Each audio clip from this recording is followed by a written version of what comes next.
चुनाव आयोग ने उपराष्ट्रपति चुनाव के लिए शेड्यूल जारी कर दिया। नोटिफिकेशन के मुताबिक 21 अगस्त को उपराष्ट्रपति पद के लिए नामांकन की आखिरी तारीख है। अगर विपक्ष इस चुनाव में अपना उम्मीदवार खड़ा नहीं करेगा तो उपराष्ट्रपति निर्विरोध चुन लिया जाएगा। उपराष्ट्रपति के चुनाव में वोटिंग गुप्त होती है, ऐसे में क्रॉस वोटिंग की संभावना भी रहती है, जिसके लिए चुनाव आयोग ने शेड्यूल जारी कर दिया है। ये रिपोर्ट देखिए।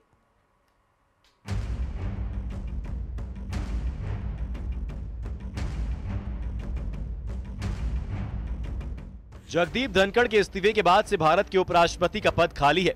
धनखड़ ने बीते महीने 21 जुलाई को अपने पद से इस्तीफा दे दिया था। हालांकि उनके इस्तीफे के 12वें दिन मुख्य चुनाव आयुक्त ज्ञानेश कुमार ने उपराष्ट्रपति के चुनाव की तारीखों का ऐलान कर दिया है। 7 अगस्त को इलेक्शन कमीशन उपराष्ट्रपति चुनाव के संबंध में नोटिफिकेशन जारी करेगा। पद के लिए नॉमिनेशन दाखिल करने की आखिरी तारीख 21 अगस्त तय की गई है। इसके बाद 22 अगस्त को सभी दाखिल नॉमिनेशन की स्क्रूटनी की जाएगी। 25 अगस्त को कैंडिडेट द्वारा नामांकन वापस लेने की अंतिम तारीख है। 9 सितंबर को संसद सदस्य उम्मीदवार के लिए मतदान करेंगे। मतदान का समय सुबह 10 बजे से शाम 5 बजे तक का रखा गया है। इस चुनाव में राज्यसभा के 233 इलेक्टेड, 12 नॉमिनेटेड, लोकसभा के 543 सदस्य चुनाव में हिस्सा लेंगे।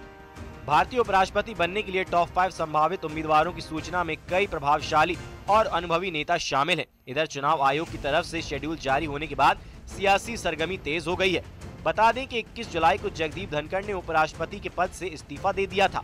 उनका कार्यकाल 10 अगस्त 2027 को समाप्त होना था, लेकिन धनखड़ ने स्वास्थ्य कारणों का हवाला देते हुए इस्तीफे की घोषणा की थी। Bureau report, news 18।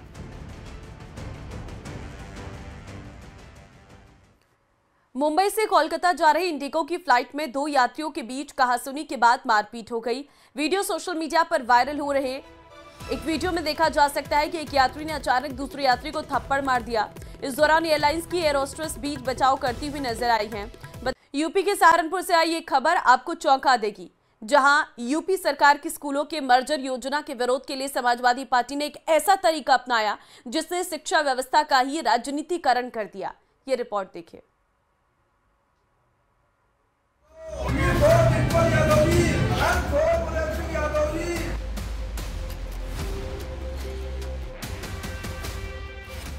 शिक्षा नीति पर सियासत का नया सबक, और शिक्षक हैं समाजवादी पार्टी के नेता फरहाद आलम। सहारनपुर में जब स्कूल मर्जर हुआ तो नेताजी ने खोल दी अपनी पीडीए की पाठशाला। पाठ पढ़ाया गया ए फॉर अखिलेश और डी फॉर डिंपल यादव। सरकार की मंशा पर हमला बोलने के लिए बच्चों की पढ़ाई को ढाल बना लिया गया। अब यहाँ बच्चा बच्चा पीडीए की स्पेलिंग से सत्ता के खिलाफ नारे सीख रहा है। अनोखी पाठशाला जहाँ ए फॉर एप्पल के साथ साथ ए फॉर अखिलेश यादव पढ़ा जा रहा है और बी फॉर बॉल के साथ साथ बी फॉर भीमराव अंबेडकर पढ़ाया जा रहा है। इस अनोखी पाठशाला को शुरू किया है समाजवादी पार्टी ने, जो स्कूल मर्जर है उसके विरोध में। पीडीए की इस कथित पाठशाला में बच्चे समाजवाद की राजनीति का ककहरा सीख रहे हैं। यहाँ बी फॉर बाबा साहब अंबेडकर हैं, सी फॉर चौधरी चरण सिंह और एम फॉर मुलायम सिंह यादव। यानी देश की महान विभूतियों के बीच मौजूदा दौर के समाजवाद के झंडा बरदारों के नाम ही दोहराए जा रहे हैं। समाजवाद की परिभाषा अब क्लासरूम में गूंज रही है और विरोध की आवाजें चौक डस्टर से निकाली जा रही है। A for Akhilesh Yadav, B for Baba Sahab doctor Bhimrao, D for Dimple और एम फॉर मुलायम सिंह।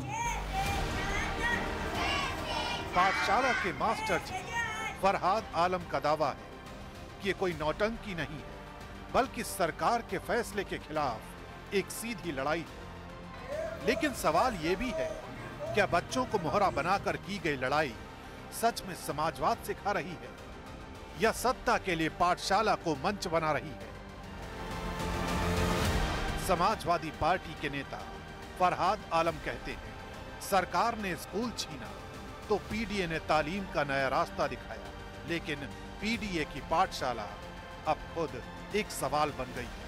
क्या ये नया सियासी प्रयोग है या बच्चों के भविष्य के साथ किया गया एक और मजाक?